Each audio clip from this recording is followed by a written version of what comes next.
welcome to Catherine's Garden and Home. And I am just enjoying this morning.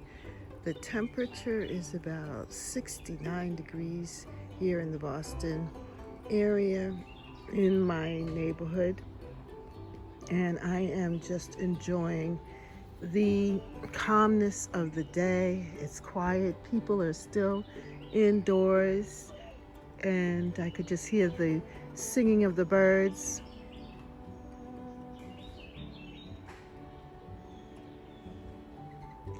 The cooing and so forth of the birds. They're just having a good time in the garden. And I have my cup of tea here with lemon. And I'm going to just sit and just enjoy the atmosphere here in my garden. Good morning, and welcome to Catherine's Garden and Home, where we grow together. Well, today is Saturday, and it is July 20th, and the garden is looking really good. It is a cool day today, in the 60s, 67 degrees right here in the Boston area, in the northeast of the United States of America, which is a reprieve from the heat wave that we've all been experiencing across the country. And the garden is just looking so good. My cleome plant is blooming and looking healthy and good. And these are volunteers. I did not have to plant these. I planted cleome last year here, and they self-seeded. And now look at them. I love this pink one with the different shades of pink. And we have the white.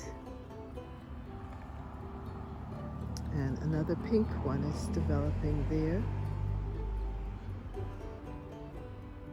I am so pleased with that because I really like the location right here in the garden. Ooh, and I see a hummingbird. Do you see him? You know why he's flying around here? It's because of this bee balm. I'm actually interrupting his breakfast. And the bee balm is just looking really good. I've been using the bee balm for tea and just enjoying it. So I've been cutting it back as we've gone along throughout the spring and into the summer, early summer. And now it's flowering, and it's nice and thick because of the fact that I kept on cutting it back. And it's growing really well here with the phlox, my summer phlox. It's actually almost the same height,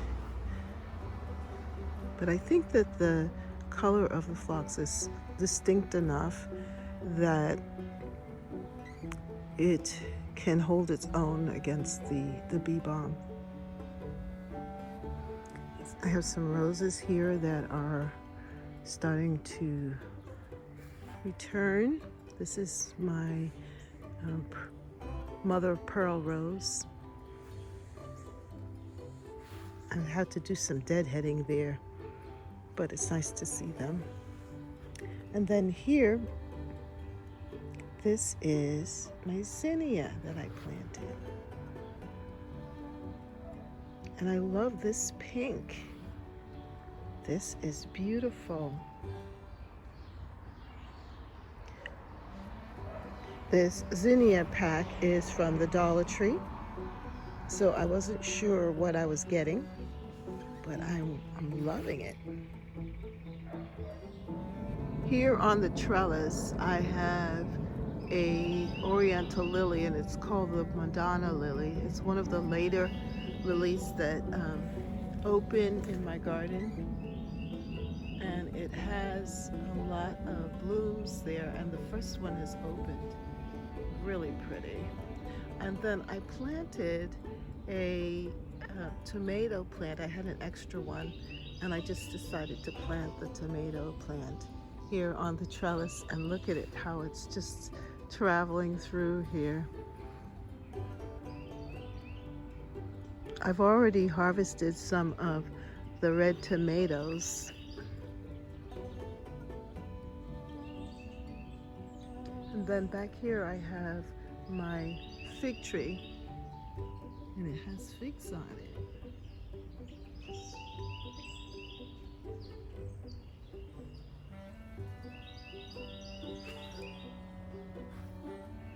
What I found very interesting is that the elephant ear coming up at the base of this grouping of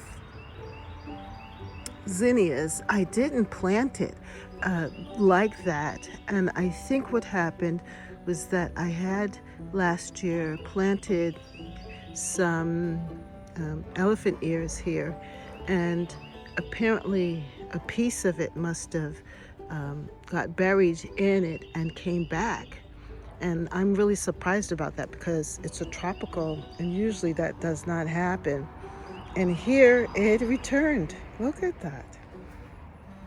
And it's looking so pretty with the zinnia.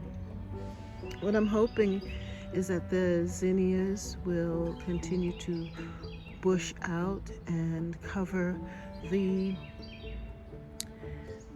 tomato cage so that you don't see that. But for right now, it's pretty. And then, you know, zinnias need support, so I'm glad that I put that there for now. And then I have some volunteer cosmos too that have come up and now starting to fill up this section. And look at the color, absolutely pretty. I have here a volunteer verbena. I had planted verbena a couple of years ago, I think like 2 years ago, in this garden, and last year I did get a return, and this year I'm getting another return of the verbena.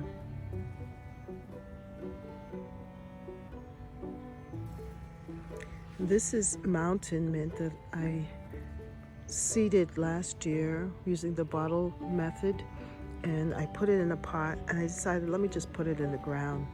And this year it is so pretty. I love it as a filler in my bouquets, and the bees love it as well. You can see that bee sleeping there.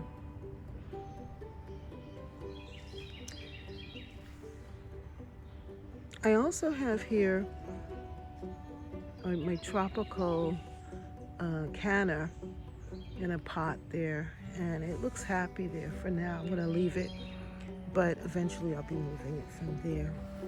Then I have here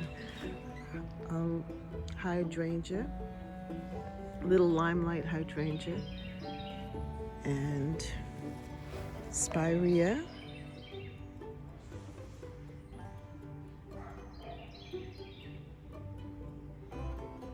And then I have here an oak leaf hydrangea that's in and amongst this yellow daisy-like plant, which is going to have a lot of yellow flowers on it, and the bees love it. And then my rose, which is giving it a second flush, and this is Evelyn, a David Austin rose. I'm really liking this bed, how it is developing for this summer, July summer garden.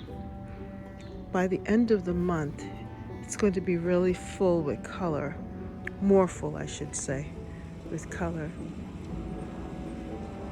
I'm really loving it.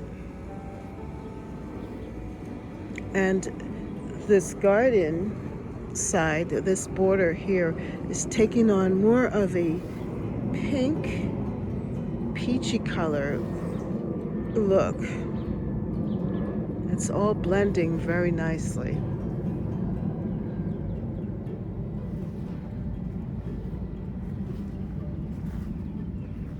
Here in my urban English style cottage garden. On the other side of the path, I have another spirea and also some sedum that's coming up. And I planted some zinnia here, and that's the color, which is a little deeper than the other side. I have here a rose of Sharon and also a hibiscus, a perennial hibiscus that is about to flower soon.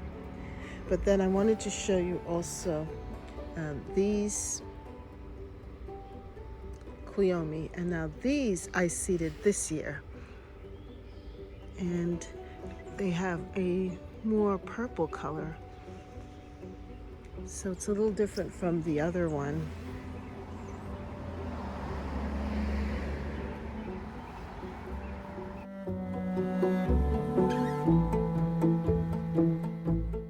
And my vegetable garden, this is the kitchen garden area on this side. It's the sunny side. And I planted some okra, and look at that. That's the spineless, crimson spineless okra, I believe it's called. And look at how it is growing so well here. I also have dinosaur kale and my marigolds, and what I'm so happy about is that my basil, that cinnamon basil in the pot, which I'm going to move closer to the deck so that I can harvest some of that basil and put it in teas. And my corn, I'm so impressed. The corn is doing well, and they are developing the corn stalk. The corn stalk is developing the corn. And I also have snap peas here that I've been eating as I garden.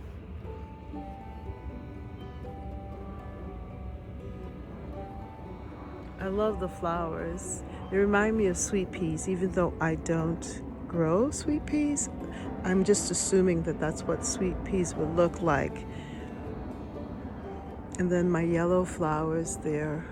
Soon this whole area is going to be filled with bees because they love the yellow. They love these yellow flowers. This plant was a gift given to me, a little piece given to me by a friend that I met at the community garden. And then the white flowers that you see there, that's bindweed.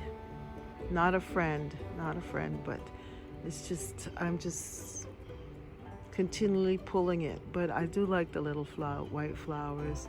I'm gonna try and pull it off though before it develops into seed.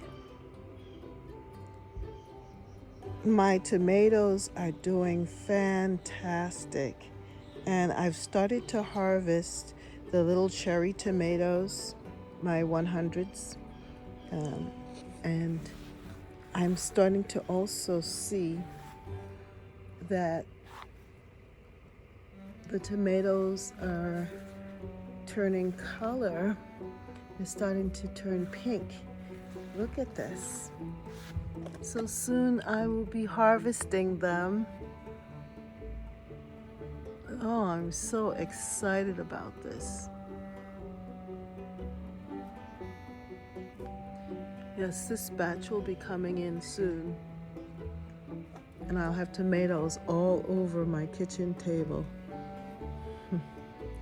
And then I have these 100s. Look at that.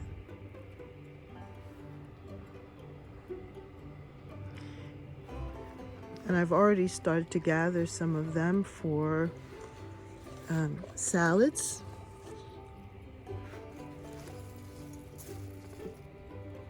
See them in there?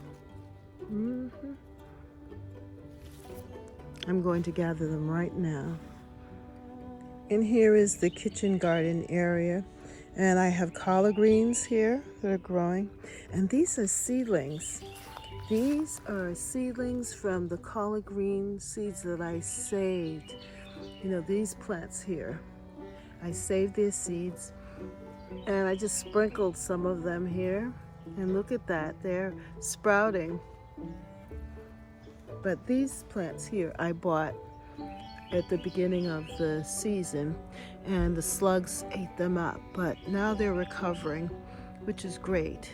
So we'll have these replacements for the ones that were here before. This garden area is just doing really well.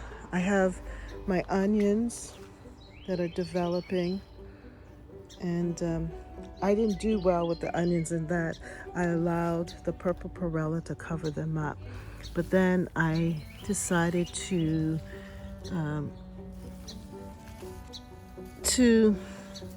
remove them and allow them to, hopefully they'll grow. I've been pulling the onions though and eating the leaves and adding them to salads, and they've been good. Things are growing really well here and really fast. But yes, these are what I'm coming for. My tomatoes.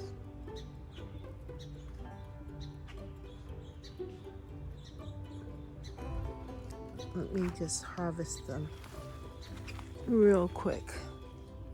Because if you leave them and they become overripe, what will happen will be that they will burst. And I don't like that. So even though they're not as red as I would want them to be right now, it's okay, because by tomorrow they will be red. But it's better for me to harvest them now than to wait.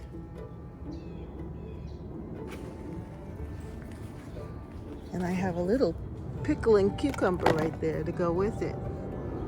It's gonna make a good salad. Let me get that last one that I saw over here. Or two.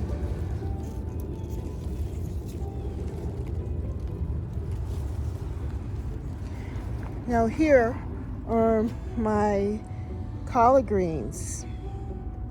And I have been eating collard greens in salads, making fresh salads with them. And they are delicious, absolutely delicious. So this is what the corn looks like. You can see that it's getting the corn shaping up, and then it has the tops here that will help to pollinate them, create the corn. Hopefully I have enough. And then I have peppers here, and I've been harvesting peppers.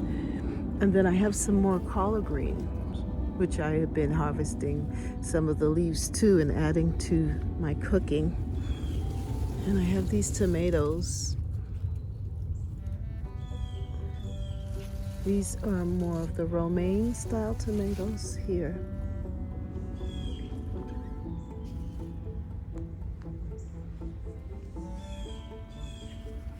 Now this white flower, these are carrots.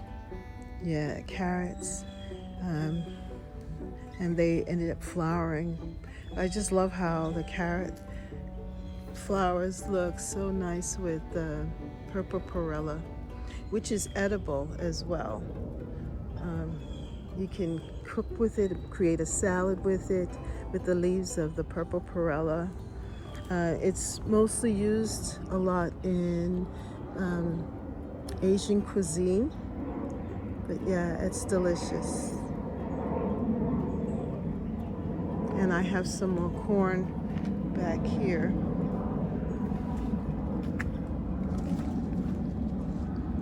along with some okra and some dinosaur kale. I also have some peppers that I planted here as well. And I harvested them. They were so big. I'm glad I caught them before the slugs.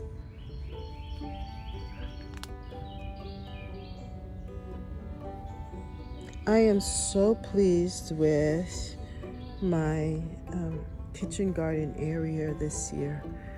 I really was intentional about giving space to everything and making sure that I, in the beginning, do a lot of weeding so that it wouldn't be, the vegetables wouldn't be competing with the weeds so much. It's hard because the weeds are just weedy.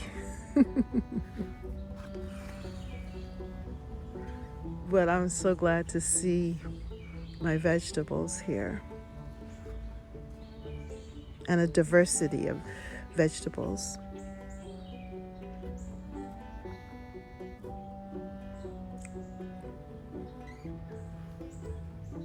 And flowers.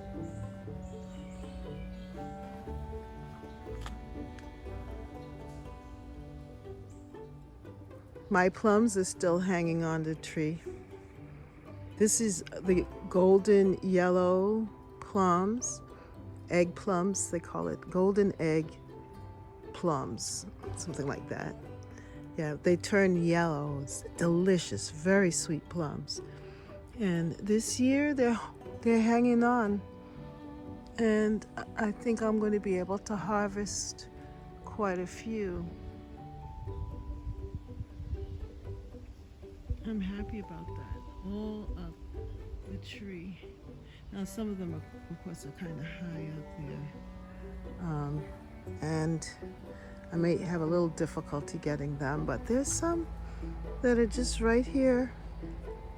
And I'm just hoping that they will just keep on hanging on so that I can taste the sweet, sweet fruit later on in the season. What I love about this garden area is the fact that I do have flowers, the bee balm, which attracts the bees and the pollinators, which then in turn pollinate the tomatoes and the other plants so that I can get fruit. And then with these yellow flowers that the bees love and the pollinators love, they will continue to add color and beauty, but also they'll serve the purpose of pollinating my vegetables. Like, for example, my pumpkin here. This is sweet pumpkin. You see how beautiful that flower is? The pumpkin flower. So I'm looking forward to having little pumpkins, sweet pumpkins, so I can make pumpkin pie.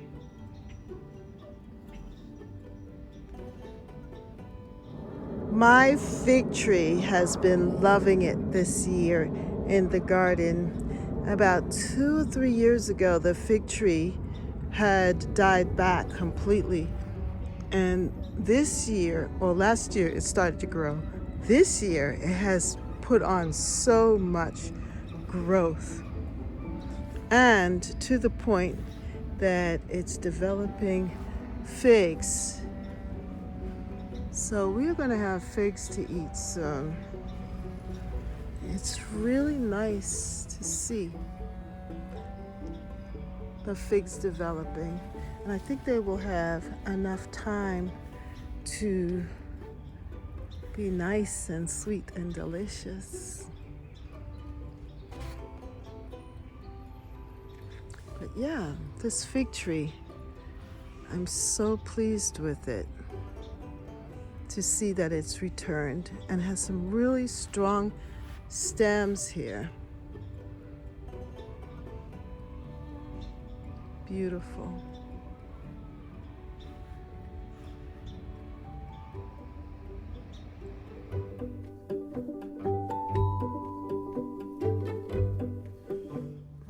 I just want to give you an update on the corn on this side of the house, that they are really growing sturdy and tall.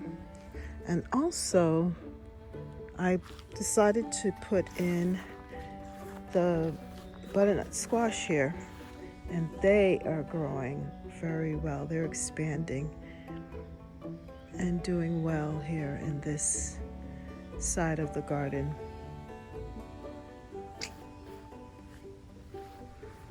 I'm not sure what this one is. I think it's either a pumpkin or a squash, but it's really growing, really well here. It's just spreading. I love the leaves. And you know that they say that these leaves are edible? The squash and the pumpkin leaves are edible.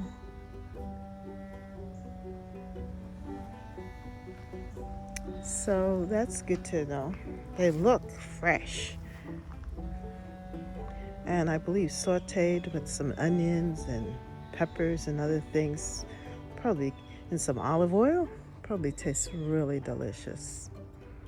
Anyway, this is what this side vegetable patch is looking like, and I'm highly pleased with it.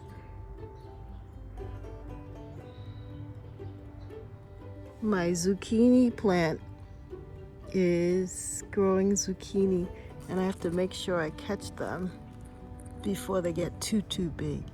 But I want these to grow a little bit larger. I'm really pleased to see how my bouquet has turned out.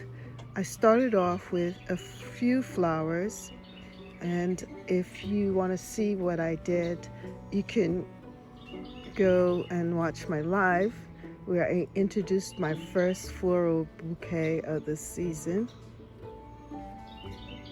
And as I've been working in the garden, I've decided to cut more flowers to add to the bouquet. So I added the alliums because they were starting to look raggedy, and I decided, well, let me just cut them and add them to the bouquet. And then I had a piece of mountain mint, this one right here, that was just looking too tall and out of place, so I decided to cut that and add that to the bouquet. And so now it's just a lot more fuller, and it just looks really good, and it smells good as well.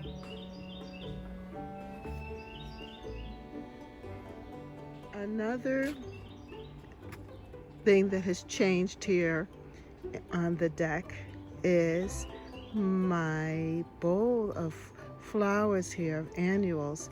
And look at my nasturtiums. They have flowered, and the flower is so pretty. It goes so well with the other flowers, the impatiens here. And it's doing exactly what I want it to do. Here's a red color one. That's a little different, but the rest of them are looking so good. Look at that. When you look at the interior of the nasturtium flower and the color of my impatiens, very, very nice. They coordinate really well. And what I like about the nasturtium is that eventually it's going to hang over and hang down. So it will be my spiller. It will just spill over with the flowers.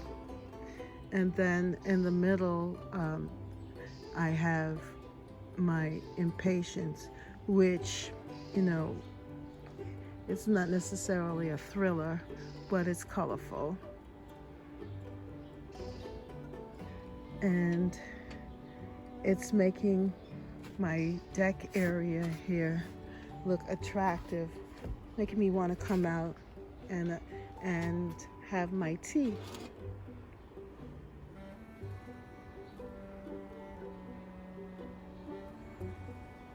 I also have these two pots of caladium. I planted the caladium earlier in spring, and I added an impatiens. I love this combination right here. Then this one I added a vinca and also an impatiens, and they're looking good. Now my calla lilies, the leaves are pretty, but no flowers yet, and I'm not sure why not. So I'm waiting for my calla lily flowers to develop. Hopefully they will. But the leaves are nice, and it looks good here with the Japanese maple.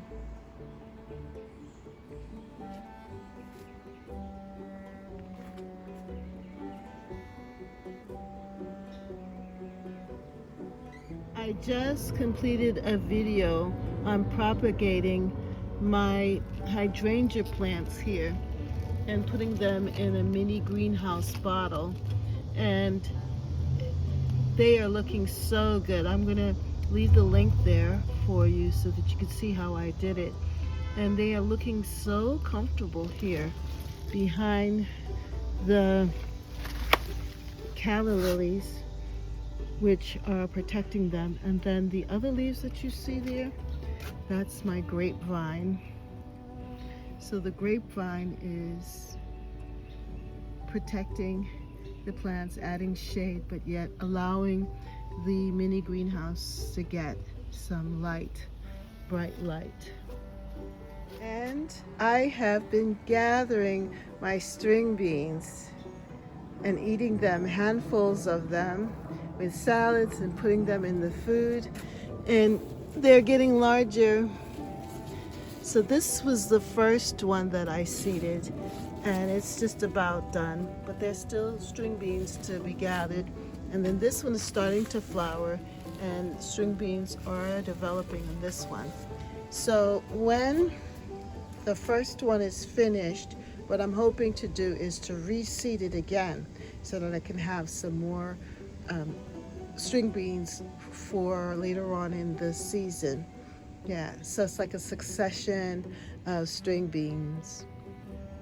And my basil is doing fantastic.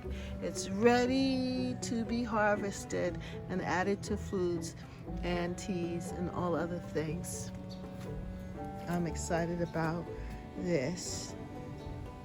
And I made sure that I put these plants close by so that I will remember to gather and to eat them.